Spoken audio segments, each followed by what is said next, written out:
प्रेम से बोलिए ग्यारस माता की जय। आप सभी का हमारे YouTube चैनल पर हार्दिक स्वागत है। ग्यारस माता की कृपा सदा आप और आपके परिवारजनों पर बनी रहे।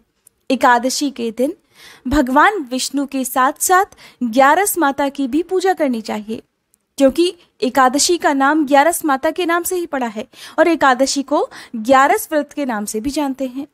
एकादशी का व्रत रखने से और भगवान विष्णु का पूजन करने से जहाँ सारे पापों का नाश होता है और अंत में मोक्ष की प्राप्ति होती है, वहीं दूसरी ओर ग्यारस माता की पूजा करके ग्यारस माता की व्रत कथा जो भी भक्त सच्चे मन से सुनता है या पढ़ता है, उनकी आने वाले हर प्रकार के संकटों से रक्षा होती है। ग्यारस माता स्वयं उनकी रक्षा करती हैं। जो लोग इस दिन व्रत ना भी रख पाए, उन्हें भी ग्यारस माता की इस कथा को सच्चे मन से जरूर सुनना चाहिए। पौराणिक कथा के अनुसार सतयुग में मुर नाम का दैत्य उत्पन्न हुआ। वह बड़ा बलवान और भयानक था। उस प्रचंड दैत्य ने देवराज इंद्र, आदित्य, वसु, वायु, अग्नि आदि सभी देवताओं को पराजित कर भगा दिया। तब देवराज इंद्र सहित सभी देवताओं ने भयभीत होकर भगवान शिव से सारा वृतांत कहा और देवतागण कहने लगे कि हे कैलाशपति, मुर दैत्य से भयभीत होकर हम सभी देवतागण मृत्युलोक में फिर रहे हैं। हे महादेव, हम सभी पर बड़ा भारी संकट आन पड़ा है, कृपया हमारी रक्षा कीजिए। देवतागणों की बात सुनकर तब भगवान शिव इस प्रकार बोले, हे देवताओं, तीनों लोकों के स्वामी, भक्तों के दुखों का नाश करने वाले भगवान विष्णु की शरण में जाओ, वे ही तुम्हारे दुखों को दूर कर सकते हैं। महादेव के ऐसे वचन सुनकर सभी देवता क्षीर सागर में पहुंचे। वहां भगवान को शयन करते देख हाथ जोड़कर उनकी स्तुति करने लगे। स्तुति करते हुए देवतागण इस प्रकार कहने लगे, हे देवताओं द्वारा स्तुति करने योग्य परम प्रिय प्रभु, आपको बारंबार नमस्कार है। देवताओं की रक्षा करने वाले मधुसूदन, आपको हमारा नमस्कार है। कृपया आप हमारी रक्षा करें। दैत्यों से भयभीत होकर हम सब इस समय आपकी शरण में हैं।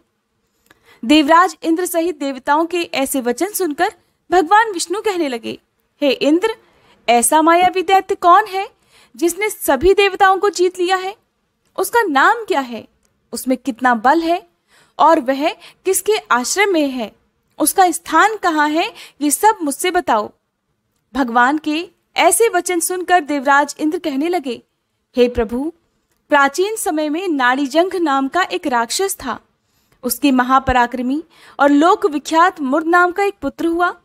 उसकी चंद्रावती नाम की नगरी है। उसी ने सब देवतागणों को स्वर्ग से निकालकर इस समय वहां अपना आधिपत्य जमा लिया है। उसने इंद्र, अग्नि, वरुण, यम, वायु आदि सभी देवताओं को उनके अधिकार से वंचित कर दिया है। हे प्रभु, उस दैत्य का अत्याचार तो इतना अधिक बढ़ चुका है कि वह स्वयं ही सूर्य बनकर प्रकाश करता है, स्वयं ही मेघ बन बैठा है और सबसे अजय हो गया है। हे असुर निकंदन, उस दुष्ट को मारकर हम देवतागणों को अजय बनाइए। ऐसे वचन सुनकर भगवान ने कहा, हे देवताओं, परेशान ना हो, मैं शीघ्र ही उसका संहार करूंगा। तुम सब इस समय चंद्रावती नगरी में जाओ। इस प्रकार कहकर भगवान विष्णु सहित सभी देवताओं ने चंद्रावती नगरी की ओर प्रस्थान किया। उस समय दैत्य मुर सेना सहित युद्ध भूमि में गरज रहा था। उसकी भयानक गर्जना सुनकर सभी देवतागण भय के मारे चारों दिशाओं में भागने लगे। जब स्वयं भगवान विष्णु रणभूमि में आए तो दैत्य उन पर भी अस्त्र शस्त्र आयुध लेकर दौड़े। भगवान ने तब उन्हें सर्प के समान अपने बाणों से बींध डाला।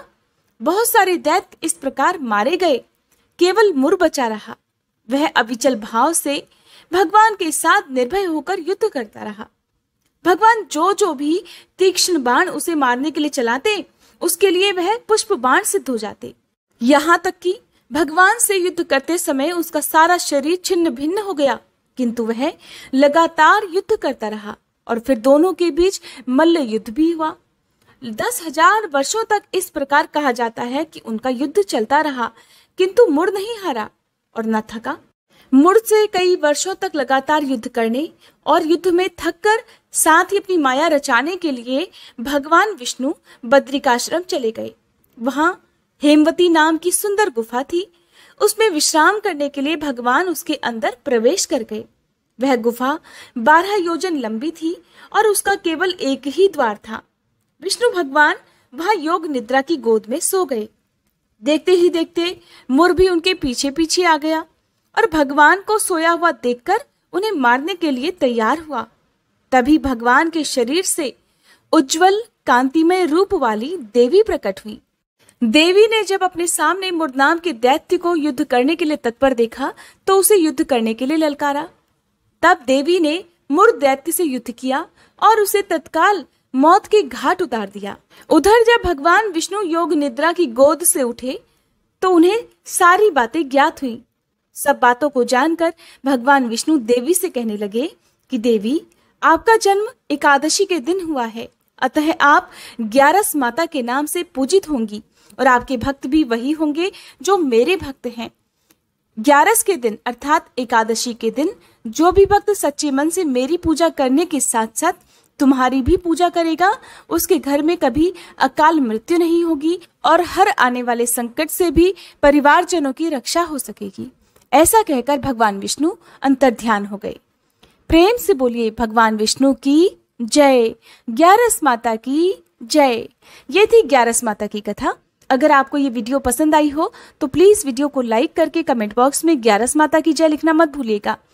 अगर आपको पुराणों की कथाएं सुनना पसंद है तो हम सावन के महीने से अपने इसी चैनल पर शिव महापुराण की कथाएं सुना रहे हैं, जो कि अब समाप्त होने वाली हैं, और भागवत की कथाएं भी सुना रही हैं, जिन्हें आप हर दिन हमारे चैनल पर सुन सकते हैं। आने वाले महीने में पितृपक्ष की और नवरात्रि की कथाएं भी आप हमारे चैनल पर जरूर सुनिएगा। अगर कथा पसंद आई हो तो प्लीज वीडियो को लाइक कीजिएगा। चैनल को सब्सक्राइब नहीं किया है तो अभी सब्सक्राइब करके बेल आइकन प्रेस करना मत भूलिएगा। एकादशी व्रत की संपूर्ण पूजा विधि और व्रत कथा सुनने के लिए आप हमारे चैनल पर पहले से अपलोडेड वीडियो को देख सकते हैं।